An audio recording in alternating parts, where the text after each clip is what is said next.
You women out there, y'all petty, man. These girls hating on Caitlin Clark. What's up, Fever Nation? We're going to take a walk down memory lane.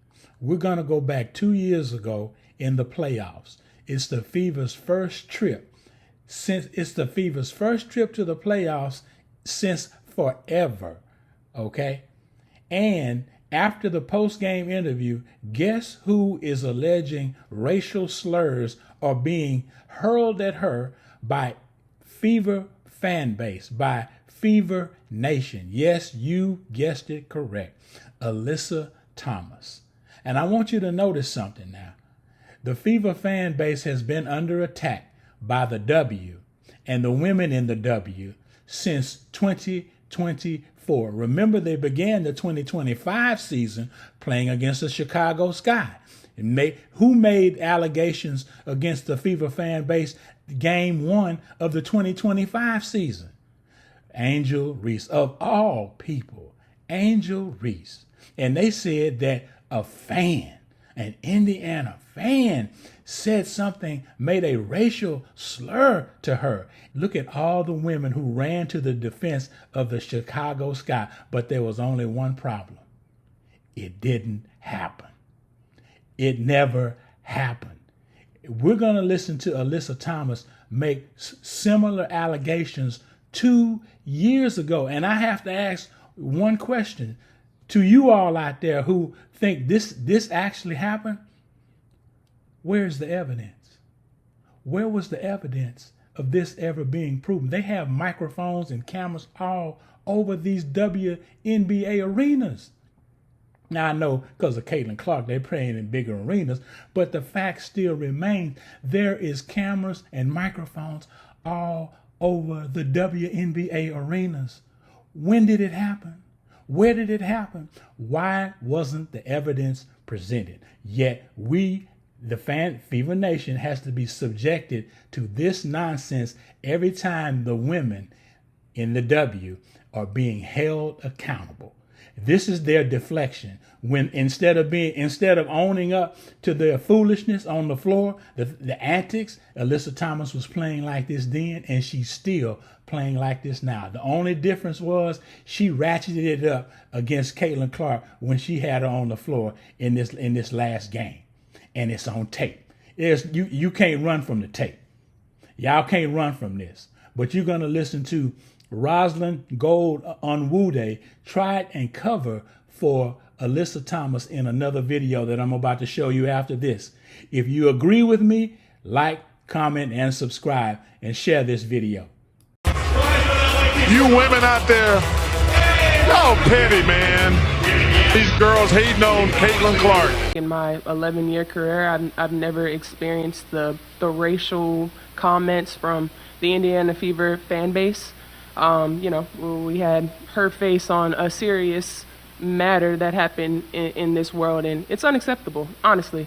And there's no place for it, and we've been professional throughout the whole entire thing, but I've never been called the things that I've been called on social media, and there's no place for it. And basketball is headed in a great direction, but nah, we don't want fans that are going to degrade us and call us racial names. I mean, we already see what's happening in the world and what we have to deal with in that aspect. And we come to play basketball for our job, and it's fun, but we don't want to go to work every day and have social media blown up over things like that. It's uncalled for, and something needs to be done, whether it's them checking their fans or this league checking. There's no time for it anymore.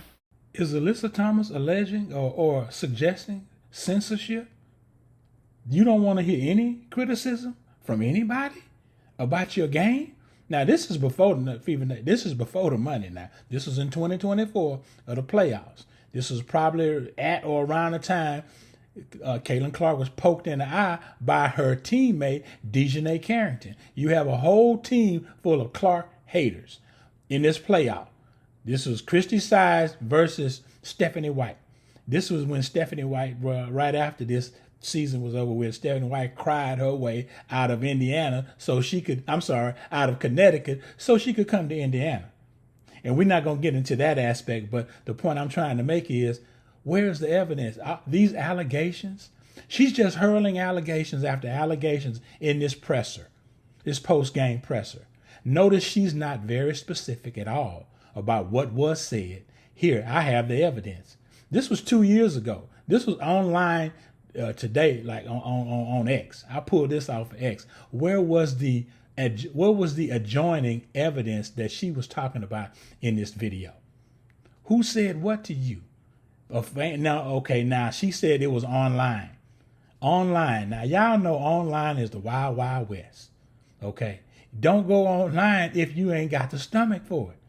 Don't go online. I have to listen to people in my comment section on this YouTube video, on my YouTube videos. But they can't handle criticism. This is the problem with some women in the W. They cannot handle criticism, and they hate being held accountable. But we still back to square one. Where is the evidence?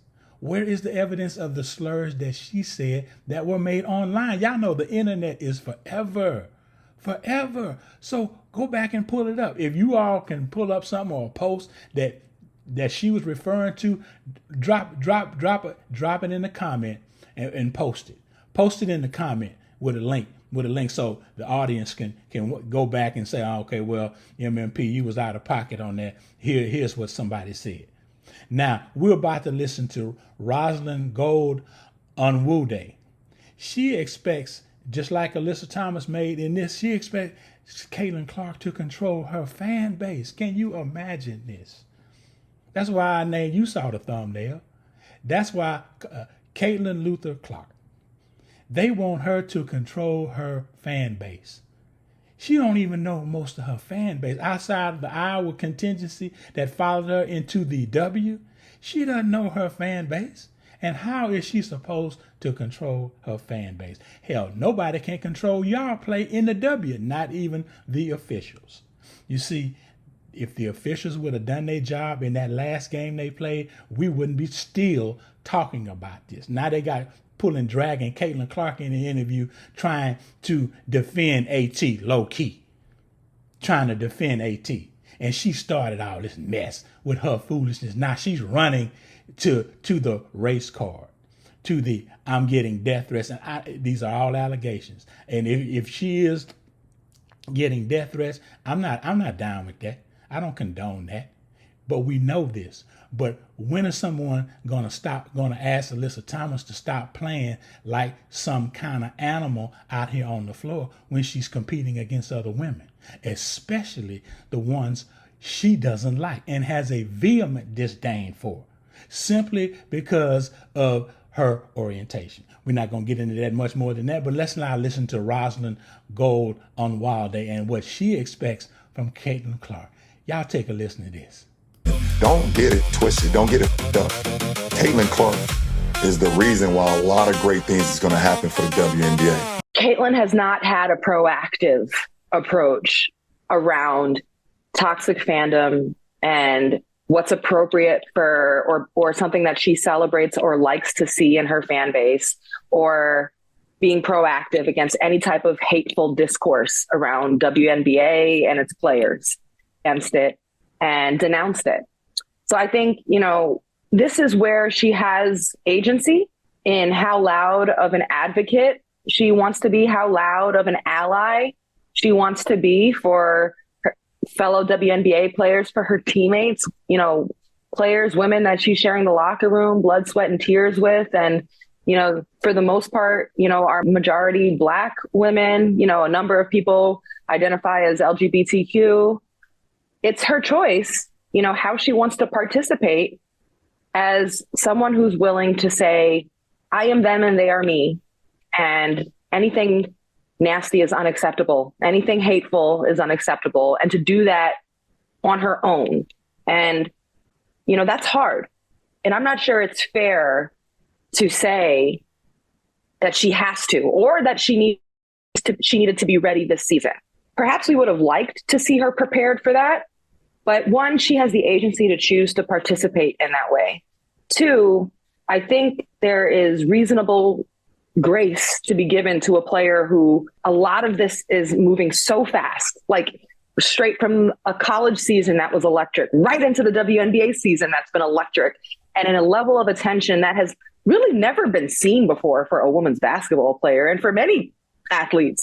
And for us to expect a 22-year-old to have the right words to address racial tensions in America, or to have even the right strategy or comprehension of her role in it or her power in it, or how her lack of participation could be viewed. I mean, that takes a level of education. I'll be interested in seeing how Caitlin uses this offseason to reflect, to get education, and to devise perhaps some strategy, and then see how she responds in this offseason and next season as far as, deciding how she wants to, if and how she wants to participate as a vocal, advocate or ally towards, hateful speech. Now, this video sounds like it was made right after or around the time of the previous Alyssa Thomas video in 2024. This is her rookie season. This is her rookie season, and look at all of the expectations that's being put on her as a rookie because of her, like Rosalind say, her agency. Nobody cares about this girl agency. She was the most flagrant foul player in the W her rookie season. Where was the major coverage on that? Why isn't Rosalind talking about that in this video? No, she's deflecting. This is a deflection of the play that Caitlin Clark had received her rookie year and is still receiving today. The woman was targeted from the time she came into the league to the time of today. And nothing is being said about that. Where is all the agency for Caitlin Clark? Where is that? Rosalind, Chene, Monica McNutt, Andrea Carter. Where's all the agency for Caitlin Clark being targeted? You all know that's what's happening, and yet you all sit there and you say nothing. You all try to deflect the attention not from Caitlin Clark to racism, to online comments.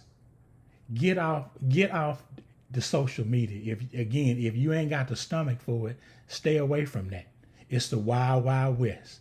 Okay. If you gonna make a comment, if you gonna play like the way Alyssa Thomas plays and been playing, she's called the enforcer. That's her hook on the team she play on. I don't know if that was her handle in Connecticut, but that's her handle in the Mercury, the enforcer. Okay, you can think of a lot of not equal, but NBA players who had that role. That's how she plays. And you think about it, this woman is allegedly 6'2", 215. That was my playing weight in high school. I played tight end in football. And yeah, I could bring the smoke. But we talking about a dude versus a woman. 215 for a woman is not fat, not PHAT, but that's kind of large to be playing for basketball, because Alyssa Thomas is athletic. And when you see her freight training people, running over people, charging people, pushing people around, nobody talks about that. They attribute that to physical play. Oh, that's just how physical the league is. Y'all ain't dudes. Y'all trying to be dudes out there amongst women. I ain't gonna get in much more into that, but who's trying to defend Caitlin Clark? They were deflecting then. This girl was the most flagrant foul player in the W. And that was probably a record too. Amongst all the records she's broken, I bet you that was a record. 17% of the flagrant fouls called in the W in 2024 were to and on Caitlin Clark. It happened to her. That's enormously high. That's a high number. Nobody talked about that. All they want to talk about is her fan base, and you, Caitlin, need to somehow control your fan base. They were accusing them of racism then, and they're still trying to accuse them of racism now. But who appears to be more racist? The Indiana Fever fan base, Fever Nation, or women in the W? Like, comment, share, and subscribe. You all have a blessed day. I'm out. Sick of watching Caitlyn getting attacked. If the league doesn't step up and protect her, things are going to get ugly real fast.